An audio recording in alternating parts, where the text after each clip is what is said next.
இந்தியாவின் வளர்ச்சியை சுட்டிக்காட்டும் இந்திய விமானத்துறையின் அபரிமிதமான வளர்ச்சி.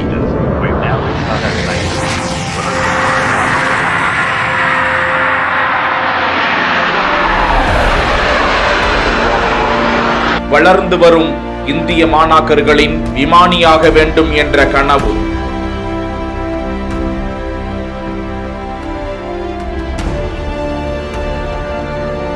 அதிவேகமாக வளர்ந்து வரும் விமான போக்குவரத்து. ஒரு இளைஞர் விமானியாக இத்தனை லட்சம் செலவாகுமா? விமானியாக என்ன படிக்க வேண்டும்? இந்திய விமானத்துறையின் வளர்ச்சிக்கும் வேலை வாய்ப்புக்கும் உள்ள தொடர்பு குறித்து சிறிய பார்வை.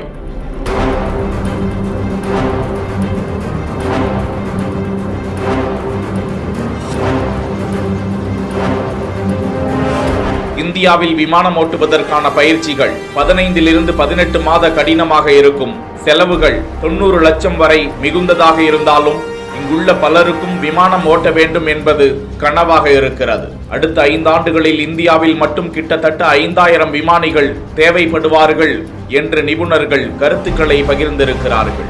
மாணாக்கர்கள் கணித மற்றும் இயற்பியல் பாடங்களை எடுத்து +2 தேர்வில் சராசரியாக 50% தேர்ச்சி பெற்றிருக்க வேண்டும். அங்கீகரிக்கப்பட்ட உடல் தகுதி இருக்க வேண்டும். மாணாக்கர்கள் நம்பகமான விமான பயிற்சி அகாடமியை தேர்ந்தெடுப்பது அவசியம். இந்தியாவின் DGCA சிவில் விமான போக்குவரத்து இயக்குநரகம் நாட்டில் பல விமான பயிற்சி பள்ளிகளை அங்கீகரித்திருக்கிறது.